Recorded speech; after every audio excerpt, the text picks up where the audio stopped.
नमस्कार, news state Madhya Pradesh Chhattisgarh में आपका स्वागत है। मैं हूं आपके साथ लोकेंद्र त्यागी। आपके मुद्दे में आज बात मध्य प्रदेश की, जहां कोरोना के बढ़ते ग्राफ के बीच 37 दिनों बाद फिर से पाबंदियों का दौर लौट आया है। गुरुवार यानी 23 दिसंबर की रात से एमपी में नाइट कर्फ्यू लागू हो गया है, जिसके तहत रात 11 से सुबह 5 बजे तक आवाजाही पर रोक रहेगी। ऐसे में सवाल यह है कि क्या फिर से लॉकडाउन की तरफ तो मध्य प्रदेश नहीं बढ़ रहा है, और दूसरी लहर गुजरने पर बेपरवाह क्यों लोग हुए? साथ ही सरकार को भी क्या पहले से ही सख्ती रखनी चाहिए थी? सवाल आज ये सब पूछे जाएंगे। कुछ खास मेहमान भी हमारे साथ जुड़ेंगे, लेकिन उससे पहले आज की रिपोर्ट आप देखिए।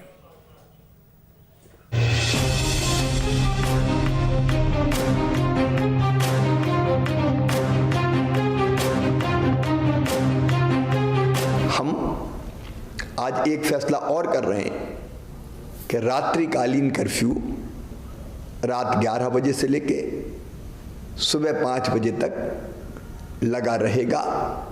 अगर आवश्यकता पड़ी तो कुछ और उपाय हम जरूर करेंगे।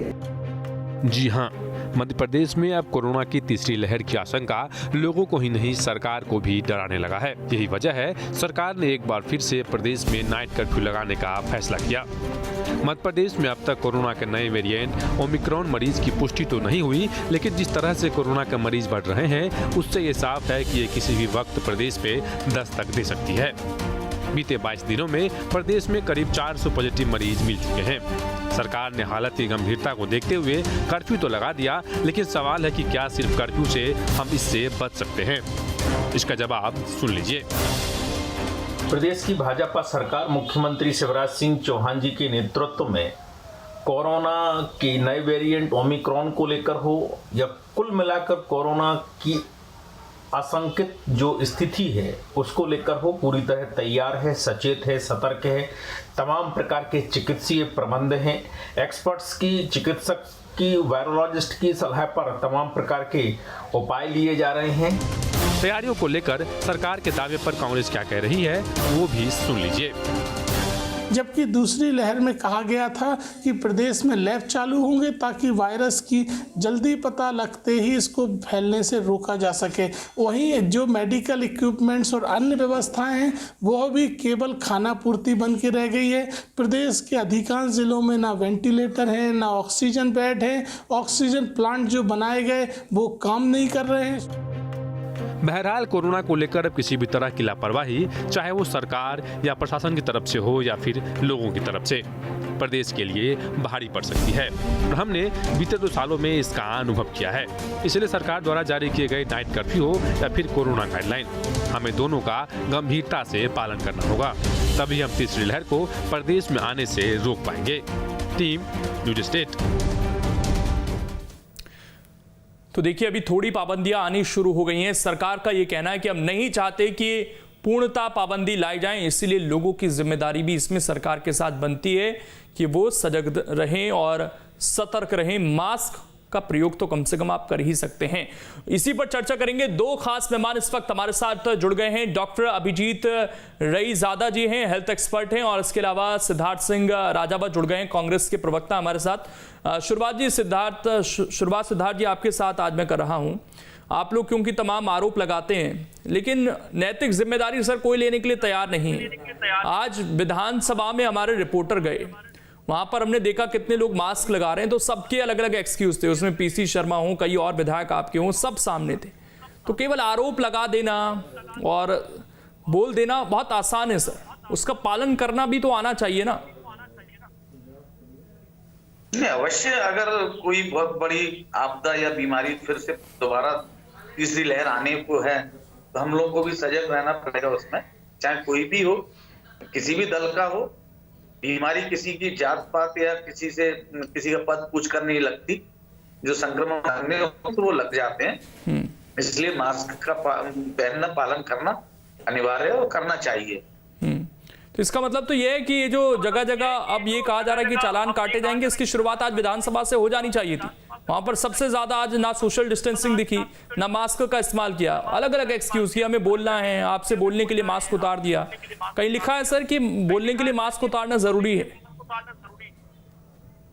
शायद आपने देखा होगा वो 28 उपचुनाव जब हुए थे उस दौरान कितनी कोविड का कितना बड़ा संक्रमण फैल रहा था, कितने लोग मर रहे थे। पर भारतीय जनता पार्टी हमेशा, जब हमारे जो यशस्वी प्रधानमंत्री हैं, उन्होंने खुद है ना जब अपने मन की बात में कहा था कि अभी जुड़ेंगे ना सर, बीजेपी के तमाम सवाल पूछे जाएंगे, आप चिंता मत करिए, अभी जुड़ेंगे वो, तो उनसे भी हम सवाल पूछेंगे। मैं सिर्फ ये जानना चाह रहा था कि नैतिक जिम्मेदारी होती है या नहीं। नहीं, अवश्य होती है, क्यों नहीं होती है, पर मैं यही बोल रहा हूँ कि प्रधानमंत्री ने बोला था आपदा में अफसर तलाशें, तो हमारे मुख्यमंत्री जी किसी भी अफसर को छोड़ते नहीं है। जब जब उनको लगता है कि अब हमें परेशानी या दिक्कत आ रही है तो आपदा में अफसर तलाश लेते हैं वो। अब आप देखिए, अभी भली भांति सब कुछ अच्छा चल रहा था, ओबीसी का जब कांटा उनके गले में अटक गया तो उनको तुरंत नाइट कर्फ्यू याद आ गया, धीरे धीरे करके वो चुनाव कैंसिल कर देंगे। ये भी एक बहुत बड़ा एक मुद्दा है जिसपे आप भी थोड़ा संज्ञान लीजिए, क्या कारण है कि। चलिए मैं पूछ लेता हूं, दिव्या गुप्ता जी हमारे साथ जुड़ गई हैं। दिव्या जी, आपका बहुत बहुत स्वागत है। और पिछले कुछ दिनों लगातार आपसे चर्चा हुई तो आप ये कहती थी कि नहीं, उतना ज्यादा खतरा नहीं है, हमें पाबंदियों की जरूरत नहीं है, लेकिन अब तो पाबंदियां लौट आई हैं मैम। लोकेश जी, मैं ये कहना कभी नहीं बोला कि पाबंदियों की आवश्यकता नहीं है। मैं ये कह रही हूँ, अभी भी कह रही हूँ, पूरी संजीदगी के साथ कह रही हूँ कि ओमिक्रॉन वेरिएशन है, वायरस की नियति है म्यूटेशन होना, वो म्यूटेट हो रहा है, होता रहेगा, आगे भी होगा। ओमिक्रॉन उसका एक वेरिएंट है। ओमिक्रॉन की एक खासियत यह है कि वो बहुत जल्दी संक्रमित होकर फैलता है। दूसरा क्या डिफरेंस क्या है कि वो फैलता जरूर है, लेकिन क्या उसमें वही घातक या मारक क्षमता है? नहीं, उसकी घातक और मारक क्षमता काफी कम है, और ये WHO भी कह रहा है, ये सब लोग कह रहे हैं, और ये गुलेरिया जी ने भी कहा है, फैलेगा जरूर, हो सकता है कि वो तेजी गति से फैले। अभी हम अलर्ट हुए हैं, ये विदेशों को देखकर हो रहे हैं, क्योंकि अगर हम कोविड केसेस देखें तो वो तो लगातार 7,000 के आसपास बने हुए हैं, बहुत ज्यादा ऐसा नहीं कि उनमें बढ़ोतरी देखने को मिल रही है। लोकेश जी, अगर हम इस बारे में सजग सचेत ना हो कि अगर छोटी मोटी पाबंदियां लगा रहे हैं तो इसके पीछे की मंतव्य ये है कि हम कम से कम अब वो सावधानियां बरते जो शायद हो सकता है हमने थोड़ी सी लेट हो गए थे हम सेकेंड वेव के समय, तो क्या हमने वो सावधानियां बरतने की कोशिश करी? हम उसको बरतने की कोशिश कर रहे हैं, हम उसके बारे में सचेत हैं। और चूंकि अब 25 दिसंबर और 31 दिसंबर के बीच में बहुत सारी ऐसी गतिविधियां होती हैं, रात को पार्टीज चलती हैं और लोग इकट्ठा होते हैं और सेलिब्रेशंस होती हैं, तो उनमें वो संक्रमण ना फैले, इसलिए ये नाइट कर्फ्यू लगाया गया है। और इसके बारे में सरकार ने ये थोड़ा का थोड़ा स्टेप्स उठाने धीरे धीरे शुरू करे। तो लेकिन एक सवाल ये भी है, देखिए आप कह रहे हैं कि हमें सावधानी बरतनी होगी, लेकिन मध्य प्रदेश की जो विधानसभा की आज तस्वीर सामने आई, हमारे सहयोगी ने वहां से रिपोर्ट भी की, आज कई विधायकों से बातचीत की, मास्क नहीं था मैम चेहरों पर। अगर विधानसभा में लोग नहीं समझ रहे अपनी जिम्मेदारी को, तो वो कैसे समझाएंगे पूरी जनता को? जनता तो वहीं देखेगी उनकी तरफ। मैं बिल्कुल सहमत हूँ इस बारे में, और जहाँ गांधी जी को हमको याद आता है कि जब उन्होंने कहा कि पहले खुद पालन करो फिर उसके बाद दूसरों को समझाओ, तो बिल्कुल सही बात है आपकी, होना भी चाहिए। अगर कोई लापरवाही हुई है तो उस लापरवाही का संज्ञान लिया जाना चाहिए, और खुद को सचेत होना बहुत जरूरी है। अगर आप एग्जाम्पल नहीं सेट करेंगे तो आप दूसरों को नहीं बता सकेंगे। तो इस बारे में विधायक है राम भाई, वो तो आज ये दलील दे रही थी कि जिसको होना है वो होगा ही, मास्क लगाने से कुछ नहीं होता। अब ऐसे विधायक हैं, हमारे इतने जिम्मेदार विधायक हैं, तो हम जनता को कैसे समझाएंगे? देखिए, ये सब जो भी है ये उनका अपना एक मत होगा, उनकी अपनी एक सोच होगी, लेकिन मैं सिर्फ उनको समझा सकते हैं, हम उनको बता सकते हैं कि कोरोना है, उससे हम बचा नहीं जा सकता है, लेकिन अगर बचने का एक ही आपके पास उपाय है तो वो है वैक्सीन। अगर आपने वैक्सीन लगाई हुई है तो आपको कम से कम इस बात की आपके लिए गारंटी है कि आपके लिए वो घातक नहीं होगा। सिर्फ उन्हीं लोगों में वो घातक हो सकता है जो इम्यूनो कॉम्प्रोमाइज्ड है, जिसका मतलब ये कि शायद अगर जिनको डायबिटीज हो, जिनके कोई किडनी का ट्रीटमेंट चल रहा हो या जिनका कोई कैंसर का ट्रीटमेंट चल रहा हो, उन लोगों को सचेत रहना बहुत आवश्यक है। लेकिन यदि आपके अंदर वैक्सीन ऑलरेडी जा चुकी है, 2 डोज लग चुके हैं, तो आपके लिए वो घातक मारक नहीं होगा। इस बात को लेके आप लोगों को मुझे लगता है थोड़ी सी जानकारी होनी चाहिए। हो सकता है वैक्सीनेशन के बावजूद हम पॉजिटिव हो जाएं, ये भी कहीं कोई गारंटी नहीं कि वैक्सीनेशन के बाद हम पॉजिटिव नहीं हो सकते हैं, लेकिन वो घातक नहीं होगा, क्योंकि आपके अंदर एक भी यदि एंटीबॉडी है तो आपके लिए वो आपकी बॉडी तैयार है उस वायरस से लड़ने की। अभिजीत जी, एक कदम जो बड़ा उठाया गया वो ये कि 11 से 5 हम नाइट कर्फ्यू करते हैं, और ये केंद्र की तरफ से जैसे ही निर्देश आए तो बहुत सारे राज्यों ने कर दिया है, हरियाणा, उत्तर प्रदेश, हर जगह देखने को मिला है। दूसरा, मास्क को लेकर चालानी कार्रवाई की बात कही गई है। भोपाल में तो कुछ दिन पहले भी की गई थी, उसके बाद फिर माहौल नरम पड़ गया, दोबारा से शुरू हो गया उसको लेकर। इंदौर में भी शुरू की गई है एक अभियान।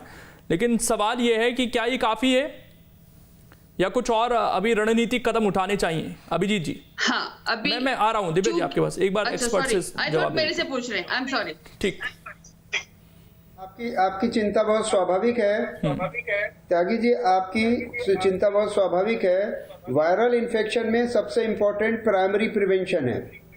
प्राइमरी प्रिवेंशन का मतलब ये होता है कि कोई भी एक्शन तब लिया जाए जब बीमारी या तो फैल रही है या बिल्कुल नहीं है। तो इसमें सबसे जरूरी वैक्सीनेशन है, जैसे पहले ही बताया पहले वक्ता ने। लेकिन फिर भी मैं कहूंगा कि मास्क लगा के हर जगह निकलना। लगभग 85-90% लोग मेले में घूम रहे हैं, सिनेमा थिएटर में आ रहे हैं, बाजार में आ रहे हैं और मास्क नहीं लगा रहे। यदि लगा रहे हैं तो नाक खुली हुई है। वैक्सीन आप कोई भी लगा लीजिए, आपकी मास्क जो है वो बराबर से नहीं लगा हुआ है तो आपको कोविड हो सकता है। दूसरा, ये जो वेरिएंट है बहुत ही नया है, तो एकदम मृत्यु नहीं होगी इसकी गारंटी बिल्कुल मत लीजिए। एक लंदन में, एक अमेरिका में हो चुका है, तो ये कहना बिल्कुल गलत है कि वैक्सीन लगी है तो मृत्यु नहीं होगी, इसकी गारंटी है। क्योंकि 135 करोड़ देश में कम से कम 50 लाख ऐसे हैं जो किडनी पेशेंट है, डायलिसिस हैं, कैंसर पेशेंट है, हार्ट फेल के पेशेंट है, आईसीयू में रखे हुए हैं। तो इसलिए ये कहना बिल्कुल गलत होगा कि वैक्सीन लगी है तो मृत्यु नहीं होगी। दूसरी बात है, सबसे जरूरी बात, वैक्सीन का बूस्टर डोज। और बच्चों को वैक्सीन नहीं लगी है, लगभग 32-35 करोड़ बच्चे हैं, तो वो भी आपको फैला सकते हैं और उनका मास्क नहीं लगाना बुजुर्गों के लिए घातक हो सकता है। सबसे जरूरी बात है, वैक्सीनेशन मास्क के बाद गैर जरूरी नॉन कोविड बिहेवियर, यानी कहीं भी गैर जरूरी इकट्ठा होना, पार्टी करना। अभी मैं देख रहा हूं कि लोगों को अचानक टूरिज्म की सूझ पड़ी है, शिमला में या मुंबई में या गोवा में अचानक बहुत भीड़ जमा हो गई है। तो अब वैक्सीन के बाद भी आप पूर्णतः सुरक्षित नहीं है, ये व्यवहार करिए। और 2.5 साल का समय गुजरने के बाद ओमिक्रॉन अगर वीक वेरिएंट है तो समझ लीजिए वायरस जाने वाला है।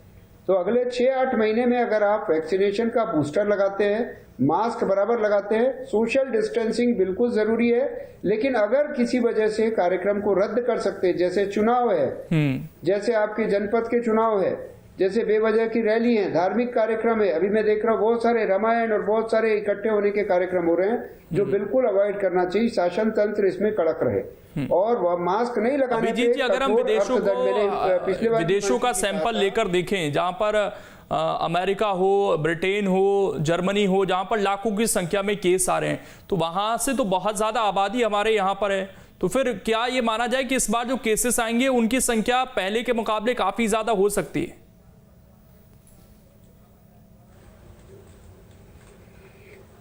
निश्चित तौर पे इन्फेक्टिविटी इसकी बहुत ज्यादा है, संक्रामकता बहुत ज्यादा है। और दूसरी बात, सबसे जरूरी बात यह कि हमारे आर्थिक संसाधन भी पूरे निचुड़ चुके हैं। ऑक्सीजन जितनी देना था दे चुके, प्लांट जितना बनाना बना चुके। फ्री वैक्सीनेशन ने अर्थतंत्र की कमर तोड़ दी है। अब फिर से बूस्टर डोज लगाना, फिर से आईसीयू, वेंटिलेटर, शिफ्टिंग, एम्बुलेंस एक बड़ी महंगी एक्सरसाइज होगी, जो हमारे जैसा डेवलपिंग कंट्री के ऊपर बोझ होगा। तो यहाँ पर सरकार के आरोप प्रत्यारोपण के बावजूद भी जनता की जिम्मेदारी बहुत ज्यादा है। उनको अगर वैक्सीन नहीं लगी है तो तुरंत लगाएं। मास्क लगाए बगैर अगर पब्लिक प्लेस में जा रहे हैं तो बिल्कुल वो अक्षम्य दंडनीय अपराध है। मैं पिछले बार भी आपको कहा था कि इसमें ऐसा अर्थदंड जरूरी है जो ट्रैफिक पुलिस ने लगाना चाहिए, कि जिसको अगले बार दोहराने के पहले बहुत सावधानी से करें। और जनता, यदि आप विदेशों की तरफ देखें, 1,10,000 ब्रिटेन में केस आए, 90,000 फ्रांस में आए, 2 लाख केस अमेरिका में आए, तो सोचिए कि इनसे 35-30 गुना बड़ी आबादी में कितने केस आएंगे। चाहे वो माइल्ड होंगे, लेकिन ऑक्सीजन की जरूरत होगी, टेस्टिंग की जरूरत होगी, सरकारी सेंटर में आइसोलेशन की जरूरत होगी, उनको फ्री खाना, फ्री एम्बुलेंस, फ्री आइसोलेशन कौन दे पाएगा? शायद वेंटिलेटर या ऑक्सीजन के बारे में तथ्य अलग हों जो हमारी शासकीय तंत्र की जानकारी कम है, किंतु मुझे मालूम है कि जनता प्राइमरी प्रिवेंशन में सबसे इम्पोर्टेंट लिंक, चाहे विधायक हो, पत्रकार हो, डॉक्टर हो, इंजीनियर हो, अपने काम को मास्क लगा के करे और शासकीय गाइडलाइन के अंतर्गत ही करे, तभी कुछ भला होगा। अन्यथा जब आ जाने के बाद दोषारोपण, मृत्यु के बाद पोस्टमार्टम किसी भी तरीके से सराहनीय नहीं होगा। दिव्या जी, देखिए एक चीज बड़ी अहम कही यहाँ पर हेल्थ एक्सपर्ट ने, वो कहा कि राजनीतिक कार्यक्रम जो हो रहे हैं, और आज गृह मंत्री का वक्तव्य भी है, हालांकि वो उसे अपना निजी राय बता रहे हैं कि चुनाव से ज्यादा जरूरी है लोगों की हेल्थ। तो फिर क्या ये पूरी बीजेपी की सोच है? और अगर सोच है तो फिर चुनाव तो बहुत सारी जगह है, क्या वहां पर भी बीजेपी का यही स्टैंड है? लोकेन जी, आपने यदि माननीय नरोत्तम जी का स्टेटमेंट सुना था तो उन्होंने कम से कम 2 बार इस बात को लेके जोर दिया है कि ये मेरा निजी नरोत्तम का मैंने तो बोला, मैंने उसको कोट कर दिया ना। हाँ, तो उसमें अभी सरकारी मंतव्य है या नहीं है इस बारे में ही तो शायद चर्चा हो रही है। तो ये सारा का सारा सरकार जो अभी बैठी है, जो सारे विधायकों की मीटिंग चल रही है, जहां माननीय मुख्यमंत्री जी सबके साथ एक विचार विमर्श कर रहे हैं, तो इस चीज को लेके ही हो रही होगी मंत्रणा, जिसमें कह रहे होंगे कि क्या हमको चुनाव में जाना चाहिए, क्योंकि यदि तीसरी लहर दस्तक दे रही है तो कम से कम पिछली बार ये हुआ कि आपने अगर कोरोना को लेकर आप गंभीर नहीं थे, आपने फिर भी चुनाव में गए, तब भी विपक्ष ने सवाल उठाए। यदि चुनाव नहीं होते हैं तो भी वो सवाल उठ रहे थे कि आपने चुनाव लेट हो गए, जो ऑलरेडी पंचायत चुनाव इसलिए लेट हो गए थे क्योंकि 2 वर्ष से कोरोना काल चल रहा था। तो बहुत सारी इस तरह की विषम परिस्थितियां उठती हुई चली आ रही हैं, जिसको लेके मंत्रणा करना बहुत जरूरी है। और बिना सोचे समझे अगर हम क्योंकि आप तो डॉक्टर भी हैं, और ये मामला सिर्फ मध्य प्रदेश का तो है नहीं, और चुनाव बहुत सारी जगह होने हैं, क्योंकि अगर कहीं भी कोरोना फैलेगा, अब विदेशों में फैला, देखिए चीन से वायरस निकलकर पूरी दुनिया में फैल गया, तो हम तो फिर भी अपनी कंट्री की बात कर रहे हैं, तो वो अगर यूपी में फैलेगा तो मध्य प्रदेश बच जाएगा। और ये तो सरकार ने मान भी लिया एक तरीके से कि हम ओमिक्रॉन से बचे हुए हैं, ऐसा नहीं है, वो रिपोर्ट नहीं आ रही है अलग बात है, तो वायरस तो फैल सकता है। तो फिर ये क्या पूरा हमें ओवरऑल देखना चाहिए चुनावों को लेकर, या केवल पंचायत चुनाव पर आप लोग अभी मध्य प्रदेश के लिहाज से चर्चा कर रहे हैं? क्योंकि स्टैंड फिर देश के लिए एक ही होना चाहिए ना।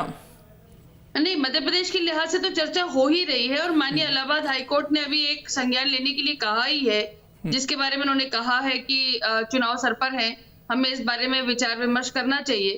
तो माननीय इलाहाबाद हाईकोर्ट ने तो इस बारे में कह ही दिया है, अपनी राय प्रकट कर दी है, और इसी कारण से शायद सब तरफ नाइट कर्फ्यू, दिल्ली, उत्तर प्रदेश, हरियाणा, मुंबई, सब तरफ नाइट कर्फ्यू लगा भी दिए गए, क्योंकि सब लोग सीरियस है उस बात को लेकर। और कोई भी पिछली सेकेंड वेव के बाद मुझे नहीं लगता कि कोई भी सरकार चाहेगी कि इस तरह की कोई भी विस्फोटक परिस्थिति पैदा हो, और सिर्फ विस्फोटक ही नहीं, वो बहुत भयावह भी थी, और हम लोगों ने जो कुछ जान माल खोया है वो बहुत दुख का विषय है, अवसाद का विषय है, इसलिए उस बारे में हम सबको सचेत रहना बहुत आवश्यक है। और मैं आपसे फिर कहना चाहूंगी, with all responsibility being a doctor, कि देखिए मैं ये कह रही हूँ कि आप prevention always is better than cure. आप सब लोगों से निवेदन है कि जिन्होंने अपने वैक्सीन नहीं लगवाई है वो प्लीज जाके वैक्सीन लगवाएं, और कम से कम 2 डोज तो हो ही जाए। बूस्टर तो जब होगा, उसकी रिसर्च चल रही है। बच्चों में वैक्सीन ऑलरेडी हम लोग 10 वर्ष तक सारे बच्चे इम्यूनाइज रहते हैं, कुछ ना कुछ उनमें एंटीबॉडीज तो होती ही है, तो वो इम्यूनाइज ऑलरेडी रहते हैं। तो मेरा सिर्फ आपसे कहना है कि कम से कम कोवैक्सीन या कोविशील्ड के जो आपके 2 डोज हैं उनको तो तुरंत जाके लगवाएं। कोई एक आध भी बच गया हो तो उसको जाके जरूर लगवा दीजिए, क्योंकि वही आपकी सबसे बड़ी ढाल है। सिद्धार्थ जी, आप लोग लगातार ये मांग कर रहे थे कि सरकार को एक साथ इतनी सारी छूट नहीं देनी चाहिए, अब क्योंकि ये सेलिब्रेशन का टाइम रहता है, उसको लेकर जो सरकार ने कदम उठाए हैं, आपकी नजर में काफी है वो? देखिए, आपने देखा होगा पूर्व में भी माननीय कमलनाथ जी ने इस बात को उठाया था, बहुत बड़ा प्रश्न था। जिस समय पे हमारे मुख्यमंत्री शिवराज सिंह जी ने एक ही दिन में सारे स्कूल से, सब हर जगह से, शॉपिंग मॉल से, सिनेमा हॉलों से, सब जगह से प्रतिबंध हटा दिया था, उस पर सवाल खड़ा किया गया था, एकदम आप इस हर जगह क्यों हटा रहे हैं? और ये आज बात सामने आ गई, आप देखिए आज। और सबसे बड़ी बात यह है कि आज हमारे स्वास्थ्य मंत्री हैं, उनको सबसे पहले संज्ञान लेना चाहिए मध्य प्रदेश के अंदर कि हमारे पास ऑक्सीजन पर्याप्त मात्रा में है कि नहीं है। नहीं तो फिर पूर्व जैसे पहले हुआ था, फिर उसी तरह से फिर आप देखिए त्राईमान मचेगी। ऑक्सीजन नहीं थे, बेड नहीं थे, डॉक्टर्स हमारे पास अवेलेबल नहीं थे। आज आप देखिए जूनियर डॉक्टर हड़ताल पे हैं, तो आप उनकी मांग मानते हुए आप उनको पुनः वापस बुलवाइए। हमको सबसे पहले होमवर्क करना पड़ेगा, वर्कआउट करना पड़ेगा, हमको एडिशनल काफी चीजें सोच के रखनी पड़ेंगी। क्या आपने जो ऑक्सीजन प्लांट के जो इनॉर्गेशन किए थे, जो तख्तियां लगाई थी, फीते काटे थे, नारियल फोड़े थे, वो चालू हो गए, ऑक्सीजन आना शुरू हुई कि नहीं हुई? अभी भोपाल के आपको बता दूं वाक्य कि भोपाल में जिस जगह ऑक्सीजन प्लांट स्वीकृत हुआ था और उस पर बहुत आनंद फानंद में जल्दबाजी कर रहे थे, वो अभी तक कंप्लीट नहीं हुआ है। और ये देखिए तीसरी लहर की भी दस्तक है। तो सबसे पहले मुख्यमंत्री, गृह मंत्री या हमारे स्वास्थ्य मंत्री इनको जो मीटिंग कर रहे हैं, उस मीटिंग में सबसे पहले ठोस कदम उठाने होंगे जनता की भलाई के लिए। जवाब ले लेते हैं, दिव्या जी जवाब देना चाहती हैं। बना के चलना पड़ेगा कि सपोज अगर जनता एकदम इमीडिएट लॉकडाउन लगाना पड़े तो जनता के लिए राशन, पानी, तेल सब कैसे क्या मुहैया कराएंगे, उसका भी सोचना पड़ेगा। वो तो खैर अभी चली रही है। ठीक जी, दिव्या जी बोलिए। लोकेश जी, मैं इस बात को लेके बड़ी हतप्रभ हूं और बहुत ही मतलब आश्चर्यचकित हूं कि कांग्रेस इतने बड़े गंभीर विषय का इतना हल्का उनका जवाब होता है, तर्कहीन। देखिए, आप मुझे बताइए कि आप सब ने कोरोना को लेकर कांग्रेस ने ऐसी क्या जिम्मेदारी निभाई है जिसको लेके आज वो उंगली उठा रहे हैं? आप में से कितने लोगों ने कोरोना को लेकर क्या गतिविधियां करी, किस तरह से वैक्सीन को प्रमोट करा है, खुद भी लगाए हैं या नहीं लगाए हैं? आपने किनको जन जन जाके आपने उनको प्रोत्साहित करा है कि आप जाके वैक्सीन लगाइए? मुझे जरा एक बार बता दीजिए, जब लॉकडाउन लगा तब आप लोगों ने कहा कि लॉकडाउन क्यों लगाया? जब वैक्सीनेशन ड्राइव शुरू हुई तो आपने कहा हमको वैक्सीन नहीं लगवानी, क्योंकि आपने इतने इमेच्योर थे कि आपने कोरोना उसको मोदी वैक्सीन का नाम दे दिया। आप किस तरह से कितनी इमेच्योर ओछी बातें करने में लगे हुए हैं कोरोना को लेकर, और आप फिर भी प्रश्न उठा रहे हैं। मुझे ये बता दीजिए कि आप लोगों ने कोरोना को लेकर कहां, कब, कितना काम कर दिया? कौन सी फोटोग्राफ्स, कौन सा आपने आयोजित कर दिए, किनको जाके प्रोत्साहित करा जो आप उंगली उठा रहे हैं? सर, कमलनाथ जी का बखान करना बंद करिए। आप लोगों ने एक मैच्योरिटी का काम नहीं करा है कोरोना वैक्सीन को लेके या कोरोना की मैच्योरिटी में, इसलिए आप बार बार एक चीज का लेके बखान करना बंद करिए, क्योंकि आप लोगों ने उसका मजाक बना के रख दिया सारे के सारे विषय का।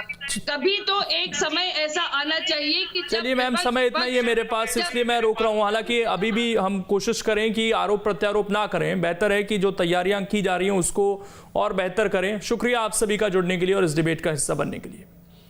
छोटा सा ब्रेक, खबरें लगातार जारी हैं।